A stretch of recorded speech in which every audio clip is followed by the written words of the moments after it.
You open your eyes, and everything you know about comfort, safety, and modern convenience vanishes. Gone is your mattress. Gone is your coffee maker, your heating, your plumbing, your phone. Instead, you're staring up at a wooden ceiling with gaps wide enough for morning light to pierce through like daggers. The air is cold, biting hand. It smells like damp earth, stale sweat, and something worse you can't yet identify.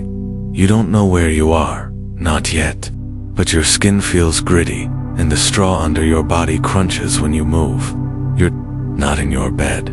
You're in Prescott, Arizona, and the year is 1874, and you're not dreaming. You're Clara now, just Clara. No last name needed, no Instagram bio, no address, no savings account. You're one of the few brave or foolish who headed west, chasing a new beginning. But this isn't a story of gold and glory. This is the story of what it really meant to wake up in the American frontier, and why, if you were dropped into this world without warning, you probably wouldn't last until sundown. There's no alarm clock, but time isn't on your side. The sun is up. That means you're late. Not for a meeting, not for a date. You're late for survival. The cold hits first. Not just a chill, but a kind of cold that burrows into your bones. Your blanket a burlap sack, you stitched yourself off. No warmth. Your boots are frozen stiff. You reach for them hesitantly. You remember the story your neighbor told you about the man who skipped this step and found a scorpion curled inside. He died 3 days later, alone, in agony. You shake the boots, heart pounding. Nothing crawls out. Lucky this time, there's no breakfast. Just yesterday's beans, and maybe half a biscuit you wrapped in cloth. You chew as you work, because you don't have time to sit. Water must be hauled from the stream. Wood must be chopped. The fire must be stoked. The fire always must be stoked. Outside, the land stretches wide and indifferent. It doesn't care if you're tired. It doesn't care if you cry. And it certainly doesn't care if you survive. The silence isn't peaceful. It's haunting. There are no cars, no planes, no buzz of electricity. Just the whistle of wind through the cracks in your cabin walls, and the occasional distant howl of a coyote. That sound used to scare you. Now, it's company. You used to think you were strong. Maybe you work long hours now. Maybe you go to the gym. But have you ever tried pulling 50 pounds of water uphill at dawn with frost biting your fingers while a storm brews in the distance? Have you ever done it while starving, with yesterday's blister still bleeding in your boot? You haven't. Not like this. You step outside. Your breath hangs in the air. You look down at your hands, cracked, raw, dirt embedded so deep under your nails it might never come out. Your dress, the only one you own, smells like smoke and earth and sweat. You used to care about how you looked. Now you just hope the seams hold one more week. And yet something stirs in you. Something quiet. Something resilient. Because even though the pain is real, so is the sky. It stretches wide above you, endless and defiant. The colors of morning here are different, deeper somehow. The pinks and oranges feel like they're painted with dust and blood and memory. You stare for a moment, lost in the beauty of it, and that's when it hits you. This land is not a stage for cowboys and gunfights. It's not a backdrop for Hollywood fantasies. It's an arena for endurance. And you, just Clara, have been thrown into the center of it. Will you rise, or will the day break you? That's the question. So if you're still with Miff, your heart's pounding. If your hands are clenched, if you're thinking what happens next, then you're ready for this journey.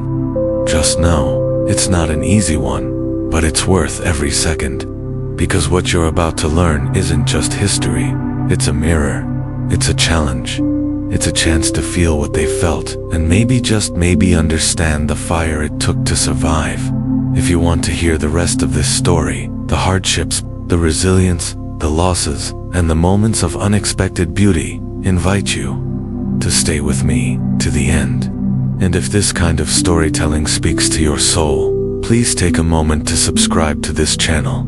Your support helps bring these untold stories back to life and gives me the motivation to keep digging deeper, crafting more episodes like this, and keeping history honest, raw, and unforgettable.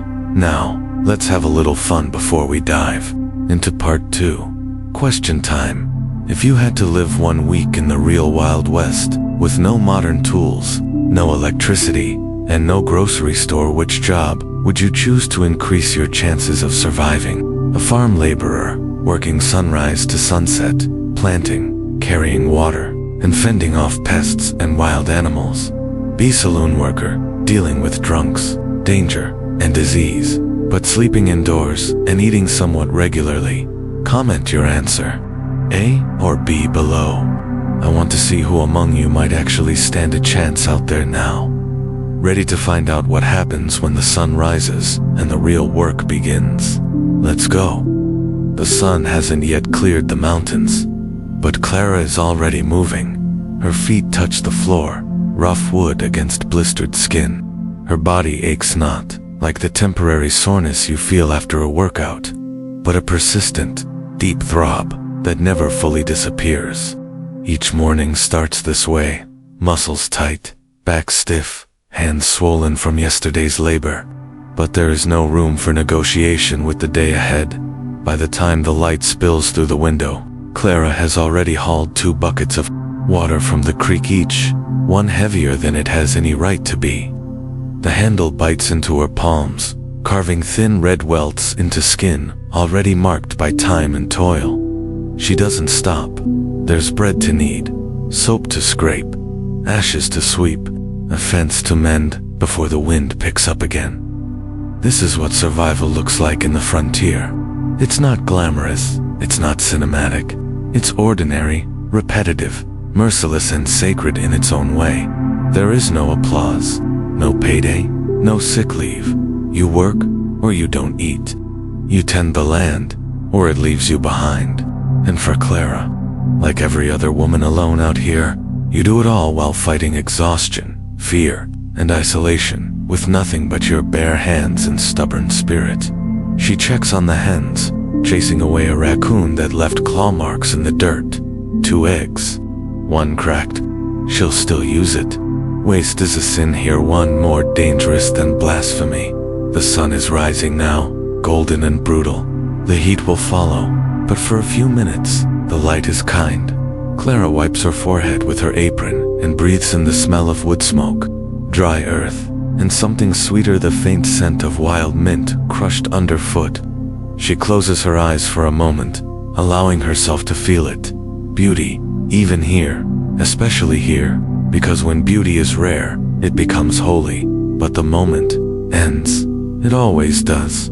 The goat's leg is caught in the fence again. Clara rushes to untangle it, murmuring softly as the animal bleats in panic.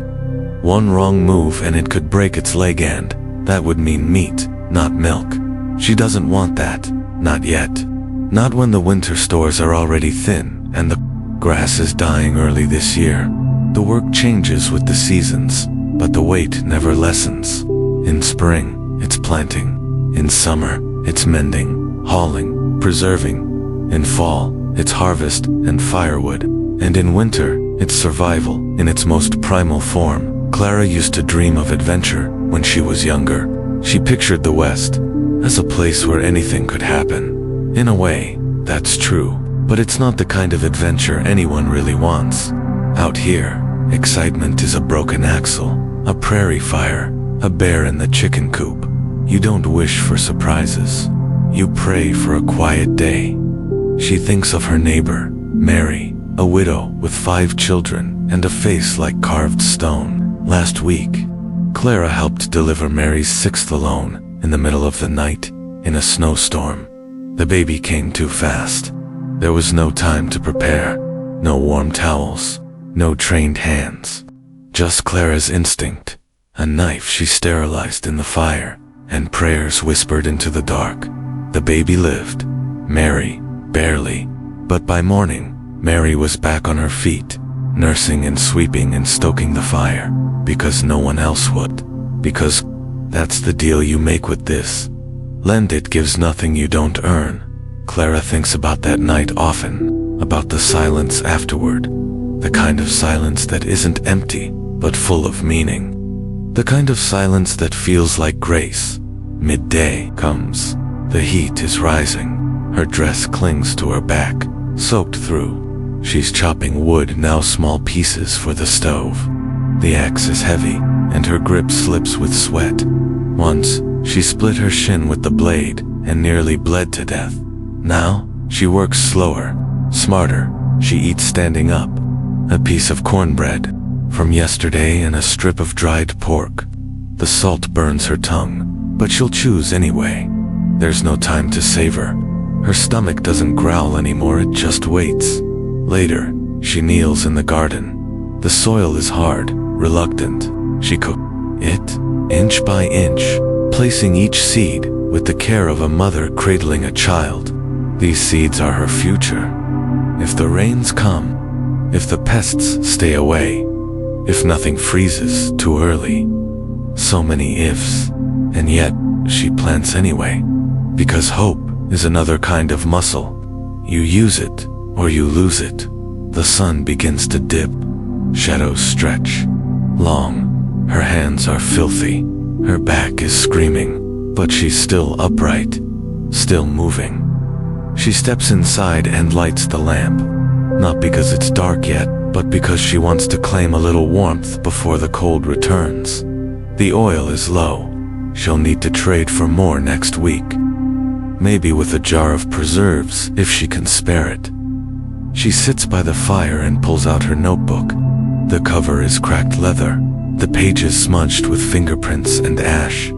She writes a few lines, nothing profound. Just a record, a memory, proof that she existed today, that she did the work, that she mattered. Outside, the wind picks up. A storm is coming. She can feel it in her bones, in the way the trees lean eastward and the birds fall silent. She tightens the shutters, checks the roof, feeds the fire one last time. Then she sits, not to rest, but to reflect, on a day lived fully, on pain carried without complaint, on sweat earned with dignity. She knows the world doesn't see her, not the way it sees men with guns or flags or titles. But that's okay. She doesn't need fame. She needs only the strength to get up tomorrow and do it all again. This is what survival means in the West. It's not just about facing down bandits or taming wild stallions. It's about enduring the quiet battles, the ones no one will ever write songs about. It's about Clara and every woman like her, who built the West with hands that shook and hearts that never stopped hoping. And if you're still here, still listening, know this. The story's just beginning. The road gets harder, the challenges more brutal, but so does the strength it takes to face them. Are you ready to walk that path with Clara? Because the Wild West doesn't wait, and neither does she. Under the heavy gray sky of late afternoon, Clara tightens the scarf around her neck and begins her walk to town. It's 10 miles of rough trail from her cabin to the heart of Deadwood, and every step kicks up dust that clings to her boots and works its way into her lungs. This trip isn't for pleasure. It never is. She needs flour, oil, and kerosene to send a letter she's rewritten 4 times and still isn't sure she posed. As she walks, the land changes. The open stillness of prairie gives way to the chaos of settlement, and the air thickens with smoke and noise. Town doesn't rise majestically on the horizon, it creeps in, slowly, messily, like a scab over a wound. Deadwood is growing fast, too fast. Buildings go up overnight, slapped together with whatever timber or stone is on hand. There's no plan, no symmetry.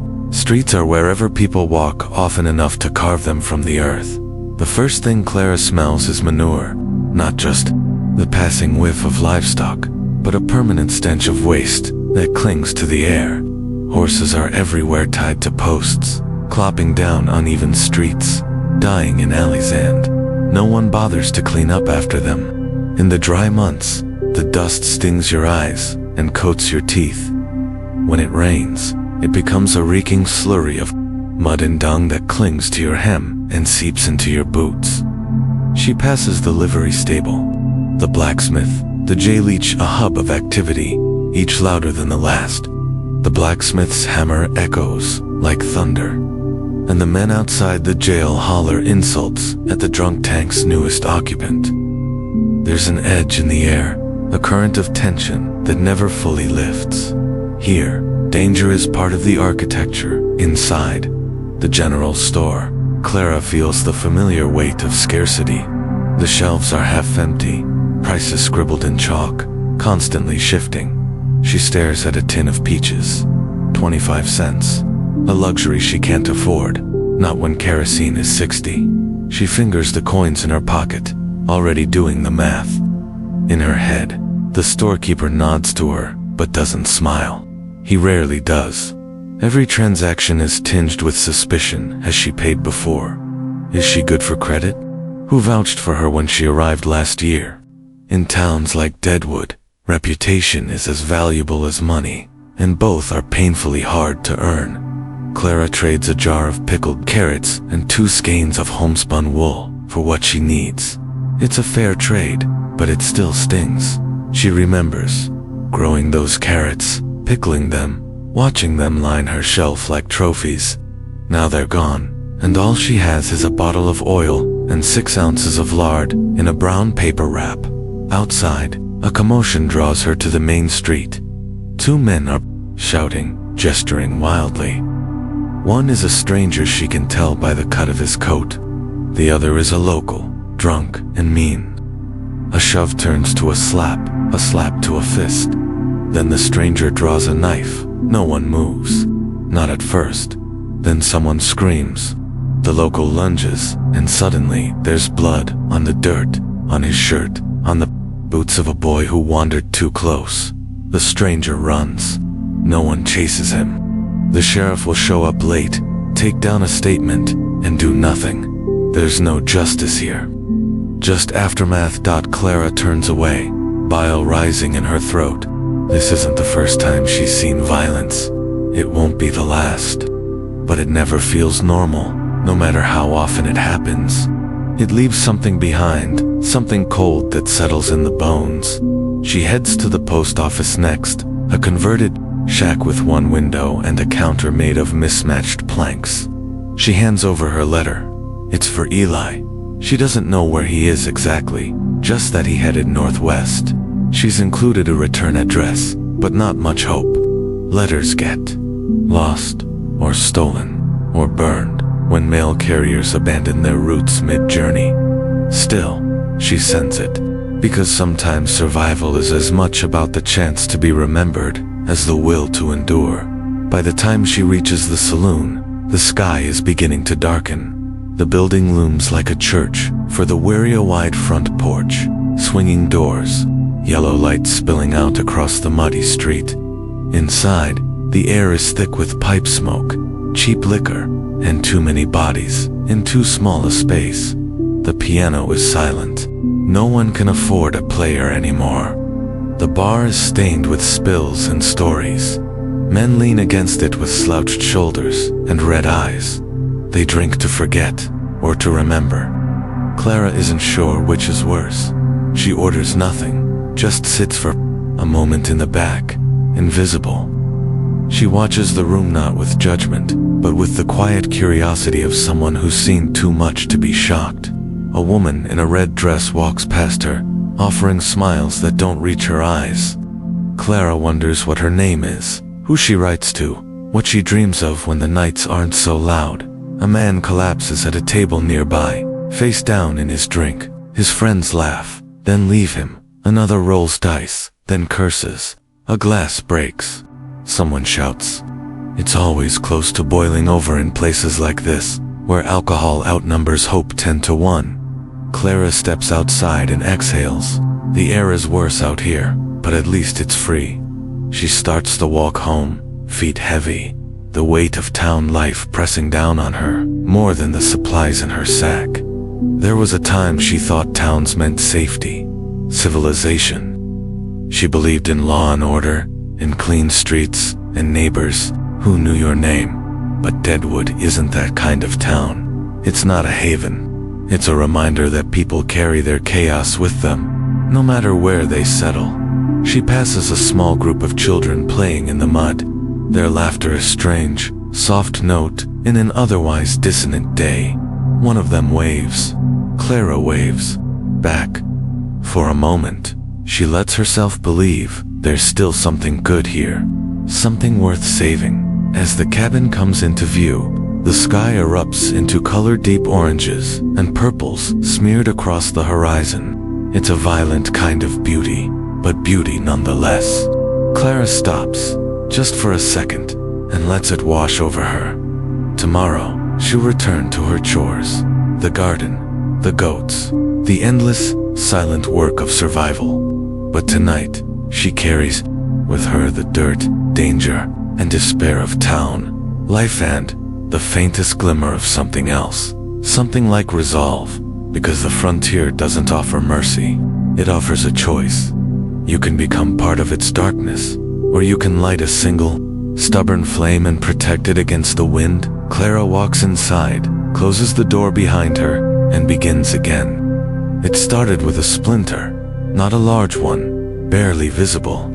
Clara noticed it after hauling kindling from the pile behind the cabin. She meant to remove it, tried, even, but there was too much to do, and the pain wasn't sharp enough to earn her attention. She wrapped her hand in cloth and went on with her day.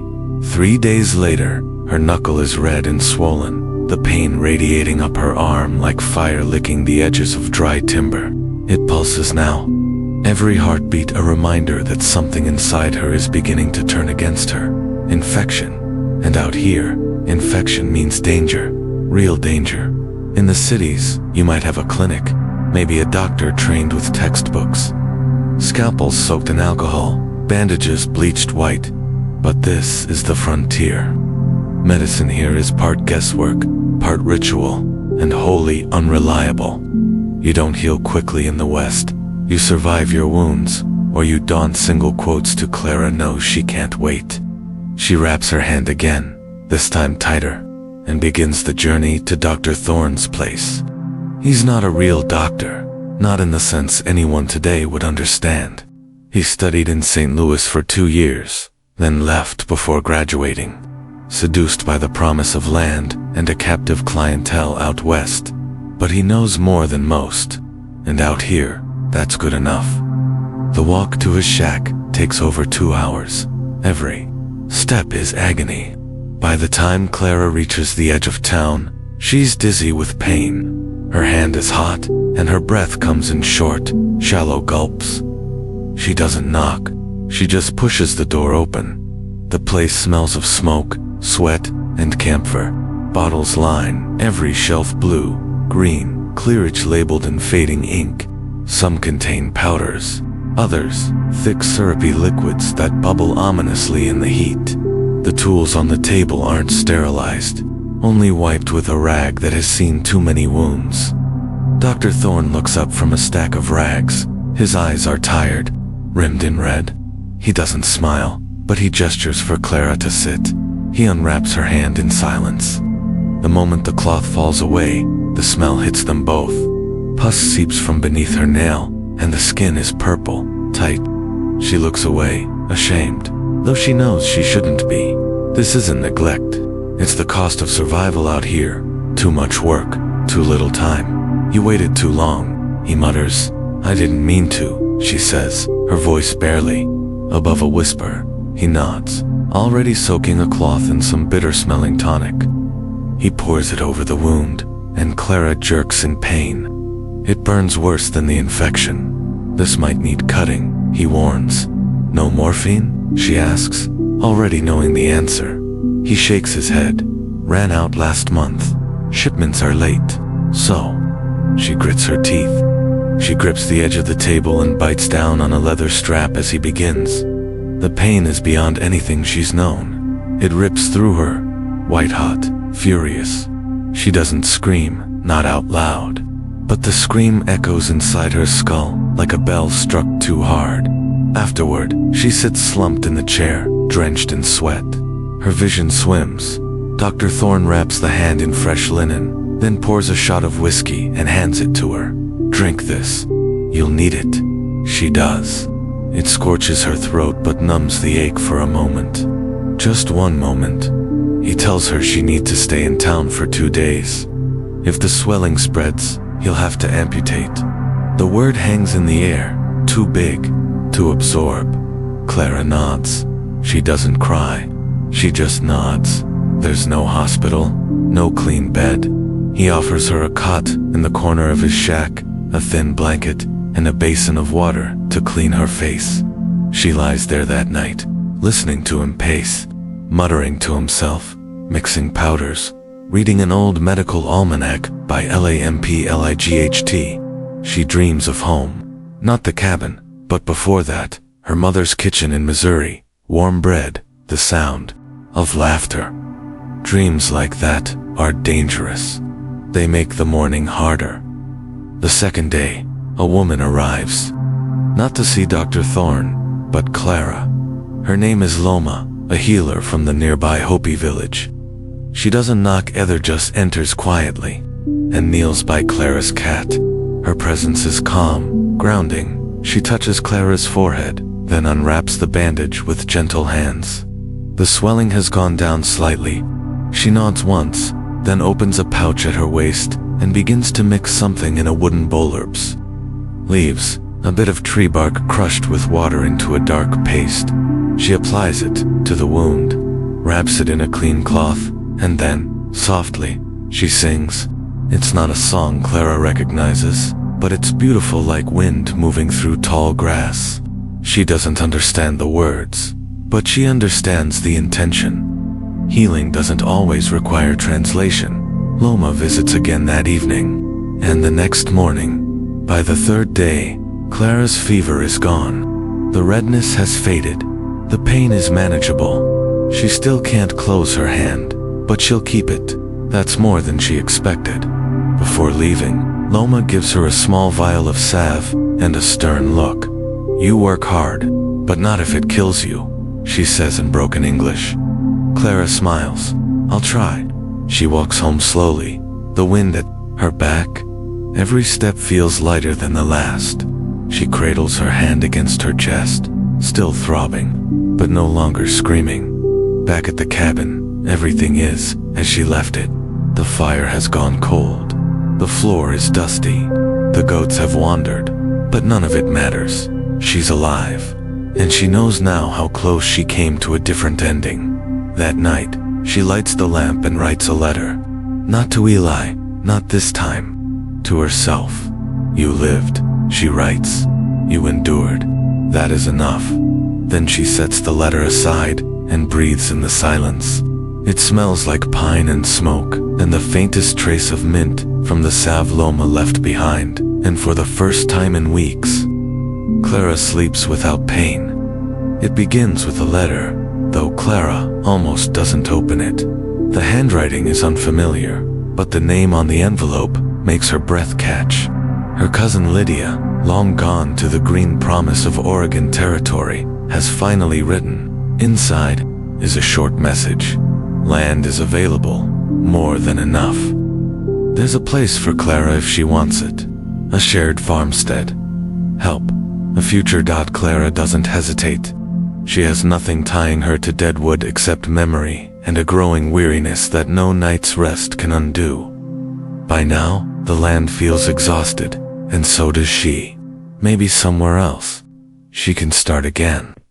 Maybe somewhere else, she can breathe. When she arrives at the edge of the wagon train, a slow-moving convoy of rickety carts and determined souls, she's carrying only what she needs. A bundle of clothes, a skillet, her journal, a few keepsakes, and a stubborn hope she can't quite shake. The journey west isn't measured in miles, but in trials. Dust is their constant companion, choking the air, coating their skin, grinding into their teeth, until even water tastes of grit. Clara walks most of the time. The wagon can't bear the weight of extra passengers. Not with every ounce reserved for dried beans, salted meat, water barrels, and tools. They rise before sunrise, eat when they can, sleep where they collapse. Days blur into a cycle of motion and endurance. Blisters turn to calluses. Sunburn becomes permanent. Their skin darkens, their bodies harden, but inside, something more delicate begins to fray. Children cry at night. Husbands and wives argue under their breath. A young mother loses her baby to fever. They bury the child in the hills and move on before the ground is cold. There are no long goodbyes, only a shared silence as the wagons creak forward. Clara shares her rations with a boy named Jonah, whose father drinks more than he eats. She teaches him how to trap rabbits, how to tie knots. In return, he carves her a whistle from a piece of birch, a charm, he says, to keep away spirits. They cross a river swollen with spring melt, and one of the oxen panics. The wagon tilts. Clara dives into the freezing current to rescue a sack of seeds. She doesn't realize she's cut her leg until the water runs pink around her. That night, as she sits by the fire, shivering under damp blankets, a man approaches. Eli. She remembers him vaguely from Deadwood, a quiet figure who once traded nails for a bushel of carrots. He offers her a cup of coffee, stronger than anything she's had in months. They talk. Not about the journey, but about the things left behind. He lost a brother to pneumonia. She lost herself, she says, somewhere between planting seasons. He doesn't press, just listens. The next morning, Clara wakes before dawn and finds Eli already tending the fire. He nods, hands her a tin cup. No words needed. The trail leads them through mountains that scrape the sky. One wagon wheel snaps on a slope. Another man breaks his arm when a horse kicks. There's no doctor here, only bandages and pain and the grit to keep going. Clara helps set the bone, holds the man's hand while he screams. They stop one evening at a bluff, overlooking a valley painted gold by the setting sun. It's the first time Clara sees beauty since they left. The first time she feels wonder instead of weight. She breathes it in, holds it. One night a storm comes so quickly, they barely make camp. Wind tears at the canvas. Rain slashes sideways. A young girl, maybe 7, is missing. Panic surges. They search by lantern light, calling her name into the darkness. Clara finds her huddled beneath a tree, soaked to the bone. She wraps the girl in her shawl, carries her back through the mud. The girl doesn't speak for hours, just clings to Clara's neck like a lifeline. In the days that follow, people begin to look at Clara differently, not with awe, but with respect. Not because she's strong, but because she shows up. Again and again. Eli walks beside her more often now. He hums when he works. Clara doesn't ask what song it is. She doesn't need to. The journey is endless, or it feels that way. But slowly, the land begins to change. The air smells different, greener, softer. Clara starts to believe in Oregon, not just as a place on a map, but as something real, tangible. When they finally crest the ridge and see the valley spread out Beloche fields, distant smoke from cook fires, hills that roll like promises, Clara can't breathe for a moment. It's not what she imagined. It's more she stands at the edge of that new world. Eli beside her, the wind tugging at her skirts. She's thinner now. Her face is drawn, but her eyes are alive. Behind her lies every loss she's carried. Ahead, the unknown. But for the first time, Clara feels neither fear nor sorrow. Only determination, because the trail west didn't just lead her here, it forged her along the way. And though she will always remember the dust, the grief, the weight of every mile, she carries something else now. Not just hope, but the unshakable belief that no matter how long the road, she can walk it. Clara clears her throat before unfolding the letter she tucked into her coat that morning. It's from Eli, simple ink on lopped paper. Found work herding cattle near the river. Still thinking of you. Come when you're ready. Her heart pounds at the words. A smile trembles on her lips. The path she followed across treacherous terrain led here not just to fresh land, but possibility. Not just endurance, but connection. She gathers her belongings and sets out toward the settlement clustered near the riverbank, where Eli and a handful of men have struck root. The arrival feels like stepping into a half-forgotten dream. There's a lopsided cabin, a swinging door in place of a porch, and the steady lowing of cattle that wander free beneath tall cottonwoods. Eli waves from the edge of the herd, tipped hat catching the sun. Clara feels flush-like warmth flooding her limbs after a long frost. They stop in the river's shallow waters. She kneels and dips her boots into the cold, letting the water sluice away months of dust. He hands her a cup of fresh milk, thick and sweet in her palms, a sharp contrast to dried jerky or tin cups of river silt. They speak quietly until neither has more to say. Sometimes closeness needs no words. Days unfold with contented rhythm. They rise before sunrise. Her mornings are spent stirring embers in the hearth, baking bread in a cast-iron skillet, tending chickens. Afternoons find them roaming fields to drive cattle. Eli teaching her how to read their behavior, coax them from brambles and bring them to water. Clara watches him softly in his deliberate movements, the way he speaks, the exhaustion that glints in his eyes after a long day. They laugh one evening when a calf slips in the mud, and Eli tumbles after it. Clara snaps wood for the fire and teases him gently, balancing bravado with tenderness. He takes her hand and wipes the mud from her cheek. For the first time, Clara understands how laughter can be a form of survival, an antidote to the relentless strain of frontier life. But even in their budding routine, gravity holds sway. One dawn, Clara wakes to find Eli gone, a note pinned to the door. He's gone to town for supplies and won't be back until dusk. Lightness drains from her chest. She busy hoods milking the cow, mending fences, preparing dinner. Out of her worry, noon drags into afternoon. Dust gathers on the floor. Shadows lengthen. Evening falls, and the sky goes amber. She walks down to the riverbank, her eyes searching the horizon. A silhouette approaches 3 horses, riders grim. Eli's voice cuts tight as he rides in, not alone, but with 2 other men bearing somber expressions. Clara's heart sinks. Late that night, under a low lantern in the cabin, they speak haltingly. Eli's brother, Caleb, caught chill and didn't have strength to stand.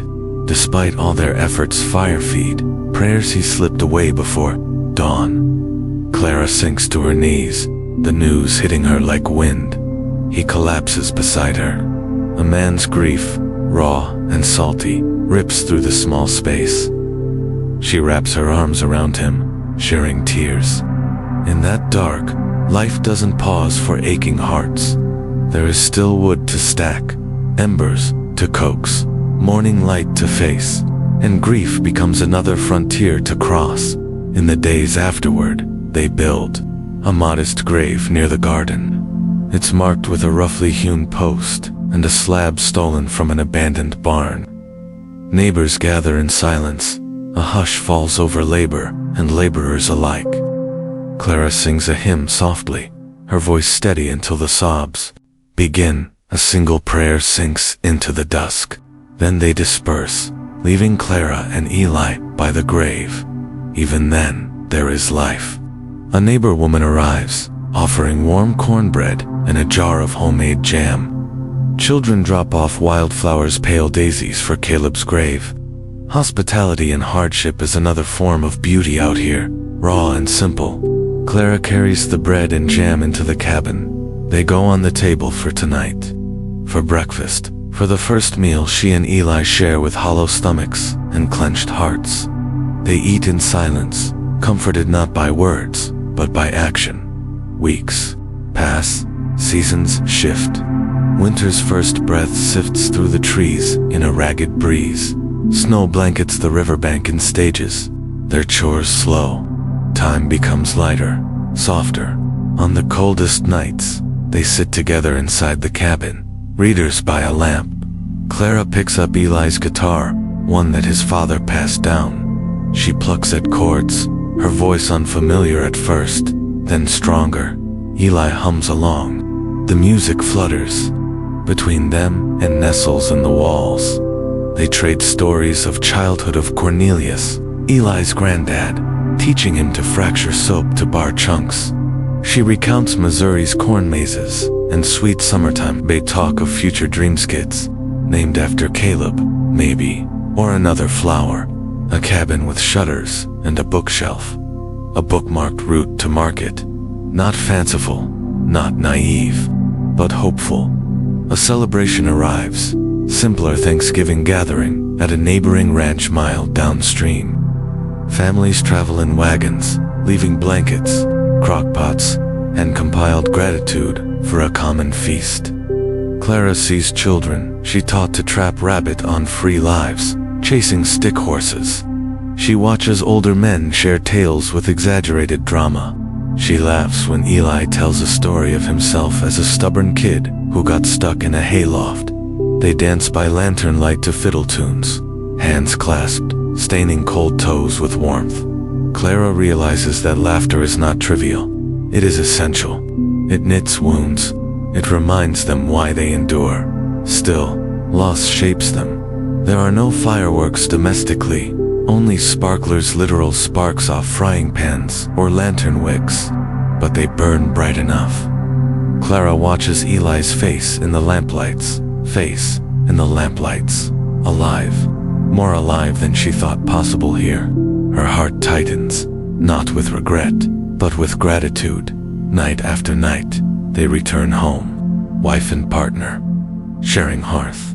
They sleep closer, the bed less a requirement and more an affirmation. In their shared breath, in the warmth that blooms between them, the frontier severity becomes something else. Not less dangerous, not less bitter, but softened, shared. They dig another well near the cabin, more effort, more hunger. Clara provides accompaniment, buckets, hoping for spring. Eli carves a bench from local pine, the aroma filling the air. They plant seeds for next year: corn, squash, beans, companion plants, just like them. They talk of a house with 2 rooms, a window facing east, curtains linen thin enough to tremble in a breeze. Loss remains a hollow they will always carry, but alongside grief lives laughter again. It was too easy to believe happiness would vanish for good here, but it didn't. Not completely. Because the frontier doesn't just test hearts, it opens them wide. And in that opening, love took root, steady, quiet, growth against the odds. Clara and Eli, hand in hand, ready for whatever comes next. It's the quiet that gets to Clara, not the peaceful kind, not the stillness after a storm or the hush before snowfall. This quiet feels alive, an unblinking thing that wraps itself around her shoulders like a heavy shawl. It creeps into the corners of the cabin, settles into the folds of her dresses, burrows into the spaces between thoughts. The winter months are especially brutal. Snow muffles everything. Paths to neighbors become impassable, and the river near freezes solid. Days are short, but they stretch long. Heavy hours marked by the ticking of the mantel clock, the crackle of the fire, and the breath she can see rising into the cold air. She's used to hard work, 2 long days, but nothing in her years on the trail, on the farm, or in town prepared her for the mental landscape of solitude. Out here, the frontier doesn't just test the body, it lays bare the soul. Eli leaves most mornings to tend cattle and check fence lines that disappear under drifts. He's gone for hours. Sometimes he doesn't return until the sky bruises with dusk. Clara doesn't begrudge him the work, it must be done, but the space he leaves behind feels cavernous. The silence echoes louder than hoofbeats. She keeps busy, sweeps the floor, kneads bread, stitches patches on worn sleeves, but the mind wanders. The thoughts creep in. What if he doesn't come back? What if the cold takes him? What if this is it, just her and the fire and the emptiness? she pushes them away, but they always return. On some days, Clara hears things. A voice that sounds like her mother's, singing a hymn from Missouri. The scratch of footsteps outside that vanish when she checks. The rattle of a doorknob when the wind picks up. She knows it's her mind playing tricks. Knows the line between sense and madness can blur in long isolation, so she writes.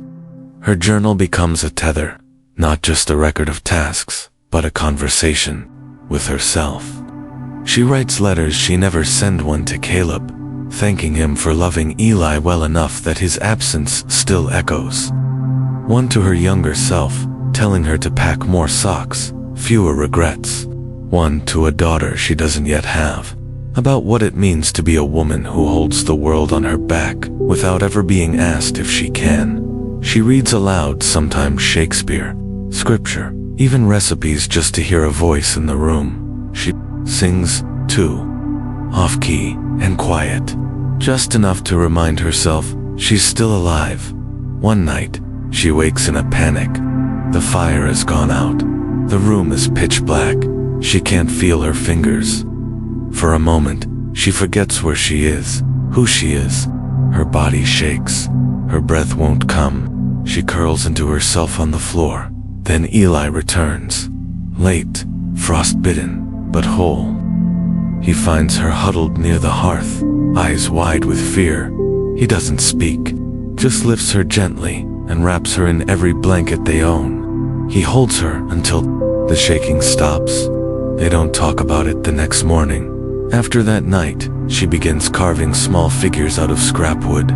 Little animals, crude and clumsy. She lines them on the shelf beside her journal. A dog, a crow, a buffalo, a woman holding a lantern. Symbols, she tells herself. Reminders that even in the silence, she is surrounded by stories. She visits Loma, occasionally when the snow thaws. The older woman serves tea that tastes like cedar and cloves. They sit in quiet companionship, watching wind ripple through prairie grass. Clara asks how Loma survived so many winters alone. Loma only smiles.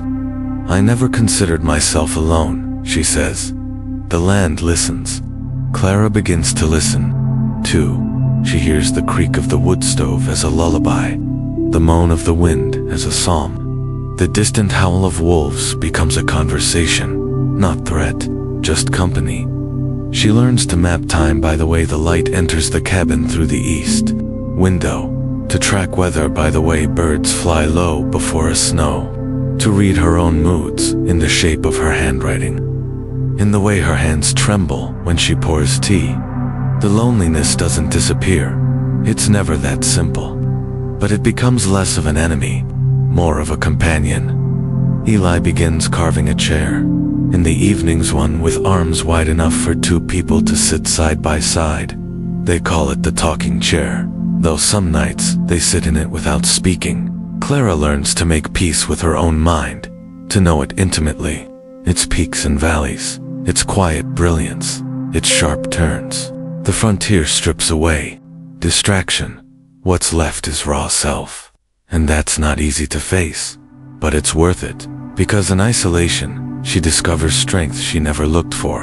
And in silence, she finds a kind of song, a song that belongs only to her, and it's beautiful. Years have passed. The seasons no longer surprise Clara.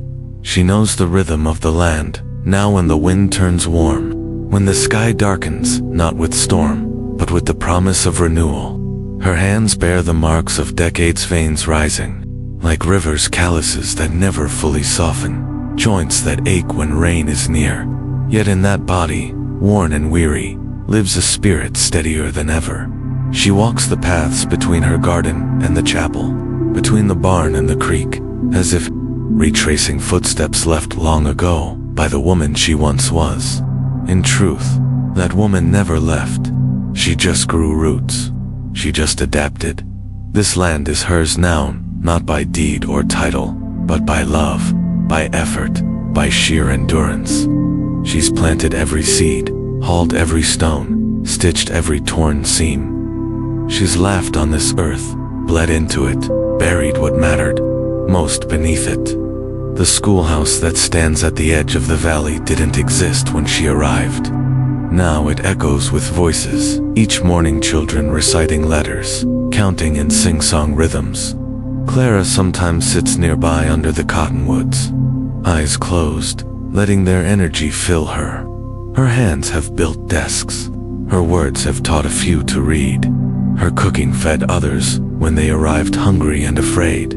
That's legacy not in stone monuments or family crests, but in moments quietly given. There's a quilt on her bed, patched together from old clothes, Eli's worn flannel shirt, a strip of her first dress after arriving west, pieces of a baby blanket from a child that never lived long enough to use it. That quilt is more honest than any photograph could be. It holds laughter and longing. It tells the truth in threads. The graveyard on the hill is larger now. Clara visits often. Some stones are carved with trembling hands, others marked with only initials or a wooden cross. Annabelle is there, the woman who once laughed like thunder, who helped Clara through the first lonely winters. So is Mary, and Caleb, and others, whose stories are known only in whispers or tears. Clara kneels by their markers, tracing names with fingers that still tremble. She speaks to them not with sorrow, but with updates, with memories. The new family built a chicken coop where the fence used to be, she says, and Eli finally fixed that gate. The living carry the dead in quiet ways. Clara carries them in the way she sharpens her axe, in the prayers she hums while baking, in the warmth of bread offered to strangers. Every small act is a continuation, a whisper of legacy passed down in the dirt. She watches a young girl chase fireflies through the wheat field one evening, her hair wild and feet bare. That girl could be her, long ago. That girl will grow up thinking this land was always tamed, that these fences always stood, and that's okay. That's what legacy is for too, offer something stronger than the chaos that came before. Sometimes, Clara writes names in her journal, just names. Names of women who survived births alone, men who held the line against flood or fire, neighbors who built shelter with their last ounce of strength. She doesn't want them lost to time, her own name. She writes it too, not out of vanity, but out of reverence. To say, I was here, I mattered, I chose to stay when it would have been easier to leave. The cabin has been repaired so many times. It's no longer the same one she and Eli built, yet somehow it still feels original. The walls hold conversations from 100 cold nights. The floorboards groan with memory. Even the dust feels sacred.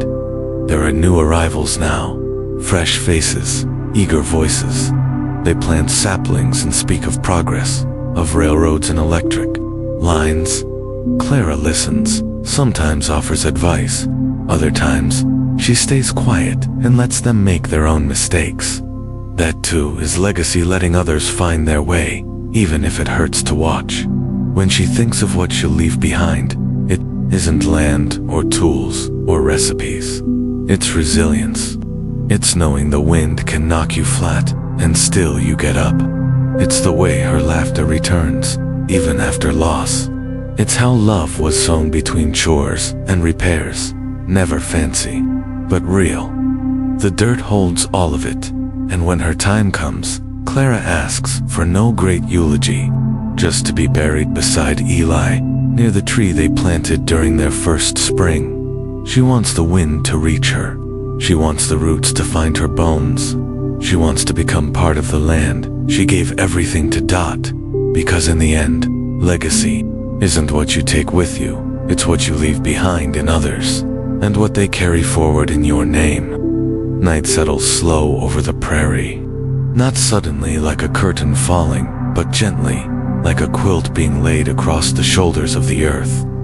Clara stands on the front step of the cabin, a shawl draped around her shoulders, her eyes turned upward. Above her, the stars begin to bloom, first one, then 5. then 1,000 points of soft fire scattered across the heavens. The prairie seems to exhale beneath them, releasing the heat of the day, the dust, the labor, the ache. Everything slows. The land itself surrenders to sleep. It is quiet here, but not empty. The wind rustles the dry stalks of the nearby field. An owl calls from somewhere in the cottonwoods. From inside the cabin, the faint crackle of a dwindling fire keeps rhythm with the beating of Clara's heart. She has always loved this time of day. This thin moment between wakefulness and dreams, between memory and forgetting. It's in this hour that the past feels closest. Not like a story to be told, but a companion settling in beside her. She thinks of the first night she arrived in this valley. Footsore and hollow, the scent of cattle and wild sage thick in the air. The sky had looked like this then, too. Vast, indifferent, beautiful. She hadn't known it would become her home. She hadn't known she would endure so much. Now she knows, and the knowing makes her strong. She closes her eyes and leans into the porch post, listening to the sounds that filled her life for so many years. The murmur of wind, the low groan of wood, the hush of grass bowing beneath invisible weight. This is not silence, it is presence. Inside, the cabin is warm. The walls glow with lamplight, and the table is set for two, though only one chair is filled. Eli's coat still hangs by the door. She hasn't moved it. She doesn't have to. His absence is not a wound anymore, it's a soft space she visits. In memory, like an old song that lingers long after the last note is played. She steps inside and tends the fire one last time. Then she pours a cup of Deepened and chamomile and carries it to her favorite chair by the window. She takes small sips, each one anchoring her a little more into this moment, this breath, this peace. She doesn't think of the things she didn't do. The regrets, if any, have softened around the edges. What matters now are the things she did, the kindness offered, the crops harvested, the letters written, the hands held. Legacy is not a grand statement. It's the sum of quiet choices made, again and again. The stars blink steadily above, unwavering. The prairie, once filled with danger and hunger and noise, now cradles her like a lullaby. She writes one last entry in her journal. The ink is faint. Her hand shakes a little more than it used to. But the words come clearly. Today was a good day. I watched the wheat ripple like a sea. I walked to the hill and left flowers. I remembered a joke Eli told once and laughed out loud. The tea was warm. My bones are tired, but my heart is light. I am grateful for every breath this land gave me. She signs it with a flourish, Clara, just Clara, as she always was. And then she sets the journal aside and moves to her bed, pulling the quilt up over her shoulders, the one stitched with memory in thread. The fire hisses low. The wind hums at the window. She turns onto her side and exhales. Sleep comes like dusk, quiet, steady, sacred dot. Above her, the stars keep watch. And in that vast prairie night, Clara becomes part of everything she loved. The soil, the wind, the memory of laughter. A story complete, a soul at rest. Clara closes her journal for the final time. The rich scent of pine smoke and chamomile tea mingling in the stillness of the cabin. Her hand lingers on the leather cover, embossed with years of entries, joy, sorrow, battle, peace. This is not the end, but it is a farewell to a life lived deeply under open skies. Her mind drifts back to the moment she first stepped onto this land, a lone figure in a world that whispered indifference. The sun glinted off the prairie like a promise she didn't yet understand. Every step forward pressed silence into the dirt. Every sunrise reminded her that nothing was easy. She had been afraid, aching, homesick and hungry for something bigger than herself. But fear evolved into resolve. Sorrow became strength, and hunger became purpose. In the repetition of daily chores fulfilled with care, she found something like grace. She tilled those strips of land, not only with physical effort, but with humility and hope. Every kernel planted became a testament. This land could be tamed, with patience and love. Every fence mended, every meal shared, every book read to slack-jawed children was a note struck in a hymn of community. What she leaves behind is not grand architecture, nor plaques praising her name. It is simpler than that and more profound. It is in the soft laughter of neighbors gathering by the barn, children chasing fireflies, grandchildren hearing her stories. It is in the schoolhouse where teachers tell of one woman who insisted the cow's milk be tested, the garden be measured, and the students be fed, not just taught. It is in the mature trees that form a windbreak because she insisted they sit a little closer together. It is in quilts that bear the patched patterns of her dresses, put to rest on new beds. It is in the quiet dusk when the wind plays through the fields like a symphony. In the seasons since Eli planted that first spring tree with her, both of them have grown old in shape and spirit. Their hands marked by time, but their hearts still soft for the sight of sunrise. They have known grief. Caleb's grave is still tended with wildflowers in spring, but grief has softened into love, stitched into memory like a seam holding two pieces of cloth together. Now, at this moment in the growing night, Clara is not the same young woman who gazed at the valley's horizon with empty hands and nervous breath. She is the woman who built a life from dust and starlight.